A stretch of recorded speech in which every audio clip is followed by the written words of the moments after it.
Happy Families Podcast. It's the podcast for the time-poor parent who just wants answers now. The more involved Dad is, and the more Dad feels like he can be helpful, the better it is for his mental health. And now here's the stars of our show, my mum and dad. G'day, it's Dr. Justin Coulson, the author of 6 books about raising happy families and the founder of happyfamilies.com.au. I'm here with Kylie, Mrs. Happy Families' wife and co-host for the Happy Families podcast. We received some wonderful feedback, 5-star review, a daily habit. This is by Sari Bomb. She says, my husband and I started listening to Justin and Kylie to get a jump start on making our family happier. We have a 9-month-old daughter. That's a wonderful jump start we're making. Getting into it early, that's great. And we feel well equipped and positively challenged to change our family's future. Kylie, you represent the mother's heart so well, and both Kylie nice. and Justin get a mention in our day-to-day lives now. Oh, what a great review. 5 stars. Thank you so much. Was it Sari Bomb? Sari Bomb. We really appreciate that. It's the 5-star ratings and reviews that you send through that help other people to find out about the podcast and make their family happier. Now, every second Thursday or thereabouts, we have a podcast totally devoted to you geeking out. Oh, come on. Like that. So research scientists don't usually do the best job in the world of getting their research findings out into the public domain. And what I do is I get a whole lot of research papers come across my desk every week, every few days. I get another pile of them and I sift through them and find the stuff that I think is most interesting for us to talk about, to get the science from the academic institutions into the real world. And that's what we're going to talk about today. We have 3 different reports that I am going to tell you about. Which one do you want to play with first, hon? Well, the first one was published in Child Development out of Concordia University, and it talks about problematic internet use and the link that has with depression. Okay, so PIU is the academic term that psychology researchers use to talk about whether somebody's using the internet too much or not, or using their screens too much. Normal people say, oh, my kids are addicted. But psychologists don't like to use that term because addiction has a whole lot of clinical significance. And so we talk about compulsive internet use or problematic internet use. And this was research from Helsinki, really, really well done research, actually. 1,750 high school students followed over 3 years, aged between 16 and 19. And the researchers looked at 3 things that could predict whether somebody's going to have problematic internet use or not. Now, you haven't seen this research, so let me ask you, what do you think would predict whether or not a child's going to have problematic internet use? So whether or not their parents actually have conversations with them around usage and limits, like boundaries? Great. So parenting behavior or parenting practice was one of the predictors of whether or not those teenagers would have problematic internet use or not. What the researchers basically find is that better parenting is linked to lower problematic internet use. And better parenting is a composition of being warm and strict. And you have to be both at the same time. That is, when you're enforcing limits, you've got to do it with a really warm connection. You've got to actually maintain the bond. You can't sever the connection between parent and child. So when we are not parenting right, our children are much more likely to engage in problematic internet use. There was a couple of other outcomes that they found. What do you reckon? I think friends will have a huge impact. Yeah, you could be a psychologist. You're doing really well. You're doing really well with this. The other one that they came up with was loneliness, defined as a lack of satisfying interpersonal relationships or the perceived inadequacy of social networks. So they're the 2 main predictors. Loneliness, kids just feeling isolated, and secondly, parents either parenting well or not, linking that to problematic internet use. The other thing that they looked at was gender. They found that boys are more likely to engage in problematic internet use than girls because they tend to be more prone to addictive-like behavior. They're more impulsive, and as other studies have shown, they've got more online options like gaming, watching YouTube, looking at pornography. Girls are less likely to do any of those things. They still do those things, but not as much as boys. Girls are much more likely to just be online for socializing purposes. What's a couple of things that we can do as parents to help with this problematic internet use? Okay, so this is really important because what these researchers found is not only do those 3 things predict problematic internet use, but once problematic internet use is embedded and is an issue, those children who have PIU experience high levels of substance abuse, lower levels of academic achievement, and they're more likely to experience depression and other mental health issues.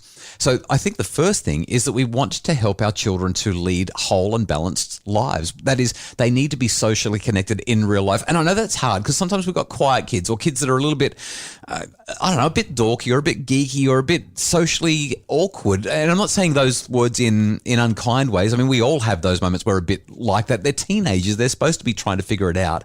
Our job, therefore, as parents is to somehow guide them towards some sort of physical activity, some kind of art or theatre, some kind of something outside of their bedroom and away from their screen so that they can be physically active, so that they can be mentally alert, so they can be socially engaged.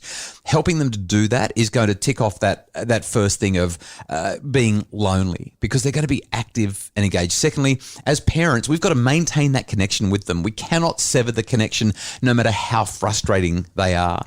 And thirdly, stay connected to them no matter what's going on.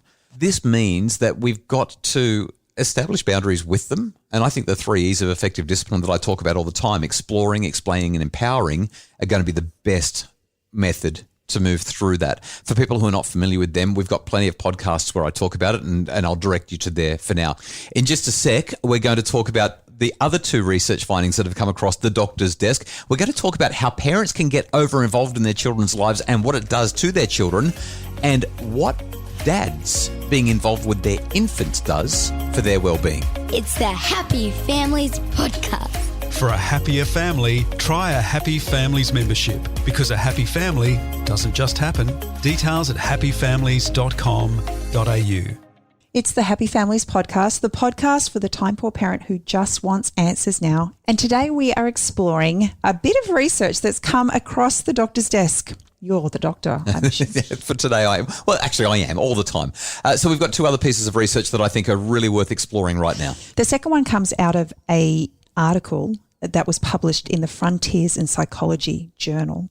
And it talks specifically about what happens to dads as they become more involved in the care of their infants. So this was a really nice study. It's consistent with what other research has shown for a while now, but I wanted to highlight it because we're getting this really nice, what we call a signature of evidence. There's been different bits and pieces trickling through for a few years about dads' involvement with their young children, their newborns through the first year or 2 of life. And this is an extension of that. A few years ago, I was working with Beyond Blue on something that was a big program all about dads. There was some fantastic resources that were created all about giving dadvice, which is advice for dads. Do you like that? Dadvice? It's still available with Beyond Blue. You can actually look it up and watch the videos. It's really, really great. But there's this thing called postnatal depression for dads. That is, when some mums get postnatal depression, so do dads. In fact, sometimes mums don't get it and dads still get it after the birth of a baby. And some people sort of over the years have rolled their eyes and said, oh, come on, it's not really a thing. But the evidence shows that it is. There is so much that changes in that first year of life together. Yeah. Your relationship morphs so many different times in that first year. Yeah, once that baby is born, everything changes. Availability to be awake and talk to each other, to connect, to have the adult conversations, and then there's the stresses that come with having a child. So what this research showed was that fathers who have what we call greater parental self-efficacy. That is, parental self-efficacy basically means a dad who knows or believes he knows how to be helpful, whether it's changing a baby's nappy or picking up an unhappy child or assisting with the feeding or playing with them and tickling them, whatever it is. If you feel like you've got self-efficacy in something, you feel like you can do it. So dads who had greater parental self-efficacy, they spent more time with their kids, number one. Which kind of makes sense. If you feel like you're not self-efficacious, you're not going to spend time with the child. But if you do feel that, then you're not going to be so scared of being around them. But they also, number one, provided more material support for the child a month after birth, and they showed less depression during the baby's first year of life.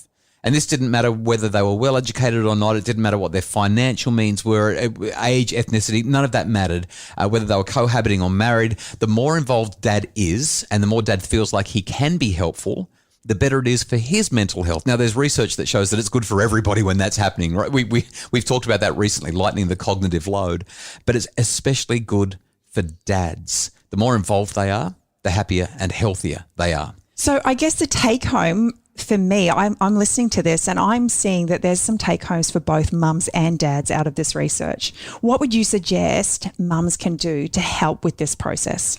Let dad be involved.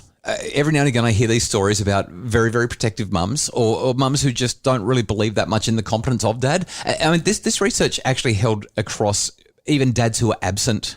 They're not living with mum. They're not living with the baby. The more they can be involved, the less likely it is that they'll have depression. And the less likely it is that they'll have depression, guess what? The more involved they can be. In fact, we don't know whether it's being involved with the baby that reduces depression or whether it's people who have got less depression are more likely to be involved with the baby. We still can't figure that out. But what we do know is that these two things happen together. So I would say get dad involved with the child. It's better for the child and it's also better for the dad. So get dad involved early and often. And second, mums, bring dad in. Teach him how. Induct him. Learn together. Figure it out together.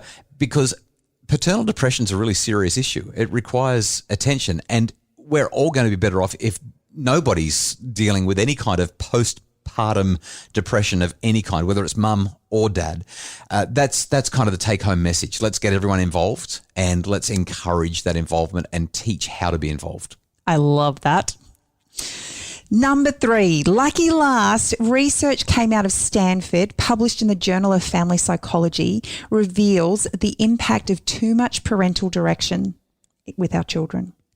This is really interesting. I've written about this previously, but I really, really love this piece of research. It's from the Stanford Graduate School of Education, as you said. In this study, the researchers were observing parents when their kindergarten-age kids, aged between 4 and 6, were actively engaged in playing and cleaning up toys and learning a new game and discussing a problem. It was a 25-minute scenario. And what happened was the children of parents who more often stepped in to provide instructions or corrections or suggestions or to ask questions, despite the child being appropriately on task and engaged with what was going on, those children displayed more difficulty in regulating their behavior and their emotions at other times. The kids in this situation also performed worse on tasks that measured delayed gratification and other executive functions, skills associated with impulse control and the ability to shift between competing demands for attention. In a nutshell, when parents intrude and take the lead and children are already engaged in something, that is when parents step in and start to become controlling, we get lousy outcomes with our kids. They don't know how to regulate. They don't know how to control themselves. They don't know how to shift from one task to another. They keep on looking to the parents to take the lead, and we actually undermine their learning and development. Well, how did they figure that out? Yeah, it's a really clever study, actually. So each parent and child's observed separately. They're not all in a big room. It's parent and child together. And normally what will happen is the parent-child dyad will be observed over a 10-minute or 20-minute or a 1-hour period, and then there'll be a rating given based on the quality of the interaction. But what these researchers did was they recorded the 25-minute activity, and then they broke it down second by second, and it literally evaluated each second of interaction independently, which means that we're not getting this sort of overall view of what's going on. We're literally getting a second-by-second viewpoint, which helps us then to see exactly what's going on. So they were broken down second by second, and that way they can be evaluated independently.